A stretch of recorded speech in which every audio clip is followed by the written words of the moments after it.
Okay, let's dive right into this explainer. Because right now, as you're taking this all in, there is a fascinating, incredibly high-stakes microscopic drama unfolding inside every single one of your cells. Think of your body as a sprawling, bustling metropolis. The buildings, the vehicles, the machines that keep everything running, those are your proteins. They literally do virtually everything required for life. But here's the catch. To actually function, these massive molecules, which start out as just simple, long strings of amino acids, have to contort themselves into highly specific, complex, three-dimensional shapes.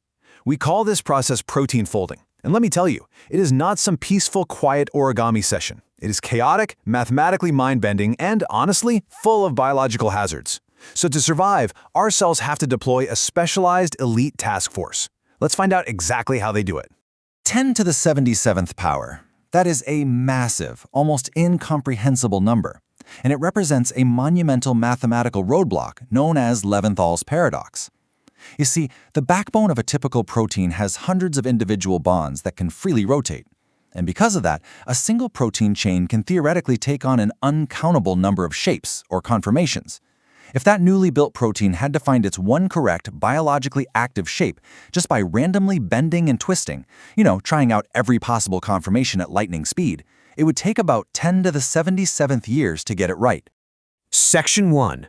The Protein Folding Paradox. We really have to start by wrapping our heads around this massive mathematical problem our cells face. It's a paradox because proteins actually fold efficiently into their final shapes in just a few minutes, sometimes even seconds, right as they're being built.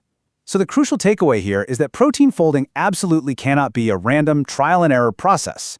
The entire universe is only about 14 billion years old, which is a mere blink of an eye compared to 10 to the 77th years. Cyrus Leventhal pointed this out way back in 1968. There absolutely must be shortcuts. The protein is guided down what scientists call a folding funnel toward its most thermodynamically stable state. But you know what? The math is only the very first challenge our proteins face. Section 2. The Crowded Cellular Environment. Now, you might be picturing the inside of a living cell as this quiet, spacious swimming pool. Well, scratch that. Imagine a dangerously crowded city where vulnerable, newly created proteins are literally bumping into things everywhere they go. At 300 grams per liter of macromolecules, 25% of the available volume inside the cell is completely taken up. It's exactly like the most packed, shoulder-to-shoulder rush hour subway car you can possibly imagine.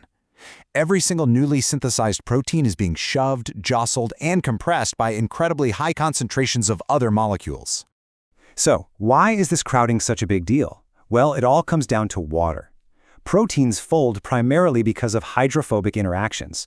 Basically, they have parts that fear water and parts that love water. When a protein is fully, beautifully folded, those water-fearing hydrophobic parts are tucked safely away inside the core. But when a protein is just formed and still unfolded, these sticky, hydrophobic regions are totally exposed to that crowded cellular subway car. If these vulnerable VIP proteins bump into each other with those sticky regions exposed, they latch on, they clump together into disorganized, highly toxic aggregates, and that spells absolute disaster for the cell. Section 3. Enter the molecular chaperones. To survive this incredibly packed, chaotic environment, our cells have evolved a dedicated rescue team. Enter the molecular chaperones. These are our cellular bodyguards. Interestingly enough, they're also known as heat shock proteins because when a cell gets too hot, its proteins start to lose their shape and unfold, so the cell hits the panic button and rapidly produces more of these chaperones to run damage control. Now, the absolutely crucial thing to understand here is that these chaperones don't actively build the protein's final shape. They aren't construction workers. Instead, they act as shields. They cover up those sticky hydrophobic surfaces so the protein can safely fold itself without accidentally clumping with its neighbor. I love how the biochemist John Ellis puts this because it captures their true purpose perfectly. He points out that they act just like human chaperones at a middle school dance. They are literally there to act as bodyguards, keeping the bad crowds away from our VIP proteins, preventing inappropriate interactions, and breaking up any unsuitable molecular liaisons before they cause trouble. And we've got quite an arsenal here. It's essentially a relay race where they hand off the protein at different stages of its journey. First, you have the trigger factor, which shields the protein right as it emerges from the ribosome factory. Then you have the HSP70 proteins. These are the monomeric first responders that bind to those hydrophobic patches and burn energy to clamp on, release, and clamp on again, over and over to prevent clumping. For proteins related to cell signaling, like hormone receptors, a chaperone called HSP90 comes in for the late-stage fine-tuning. But honestly, the most incredible mechanism of all, the chaperonins. These are heavy-duty isolation chambers reserved for the absolute hardest-to-fold proteins. Section 4. Inside the isolation chamber. About 10 to 15% of our cellular proteins absolutely require these heavy-duty machines to fold properly. Take the GroEL complex found in bacteria. It's an absolute unit shaped like a giant double-barreled barrel made of 14 identical subunits. It acts as a protective Anfinsen cage. When a vulnerable misfolded protein is caught out in the crowded cell, it gets bound right in the mouth of this barrel. Researchers often joke that it looks remarkably like a cork stuffed into a champagne bottle. Once that protein cork is stuffed in, a truly remarkable sequence kicks off. A small protein lid, called GroES, caps the chamber. It works exactly like a microscopic airlock, powered by cellular ATP energy. By capping the chamber, the inside of the barrel actually changes shape and forces the misfolded protein to drop entirely into the empty cavity. Trapped inside this safe room, completely isolated from that crazy crowded cellular city outside, the protein is given a strict 10-second window to try folding itself again. After 10 seconds, pop. The lid flies off, and the newly folded protein is ejected back into the cell. And if it still didn't get it right, it gets captured and shoved right back into the cycle to try again. Now, in eukaryotic cells, which includes our own human cells, we have a similarly magnificent machine known as TRIC. Unlike the bacterial version that uses a separate lid, TRIC actually has its own built-in lid mechanism.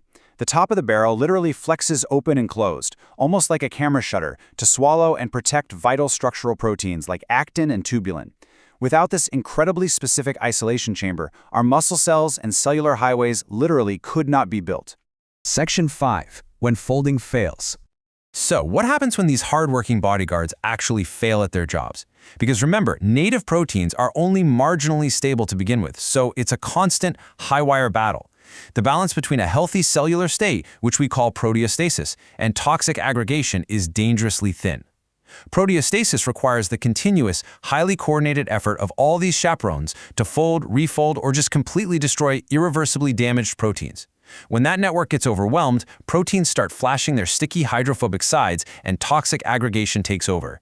And this is absolutely crucial to understand, because this isn't just some abstract microscopic trivia, it deeply, deeply affects human health. When these aggregates accumulate because the folding process goes wrong, it leads to severe, life-altering diseases. In Alzheimer's and Parkinson's, ordered aggregates called amyloid fibrils literally poison brain tissue. In cystic fibrosis, just a single mutation causes a protein to misfold slightly, leading the cell's quality control to degrade it entirely, which destroys normal lung function. Even mad cow disease, a prion disease, is entirely the result of one misfolded protein essentially coercing other normal proteins to misfold right along with it. So, I want to leave you with a final thought to ponder. There is a direct, fascinating connection between the wear and tear of our chaperones and the mysteries of human aging. Our cells rely completely on these microscopic isolation chambers and molecular shields to hold off total chaos. But as we grow older, the efficiency of this chaperone network naturally declines, which allows for that slow, dangerous buildup of toxic aggregates. Understanding exactly how these amazing cellular bodyguards work could very well hold the key to treating some of the most devastating diseases of aging. Thanks for joining me for this explainer, and remember to always keep questioning the microscopic world around you. Thank you for watching. See you in the next one. Stay tuned.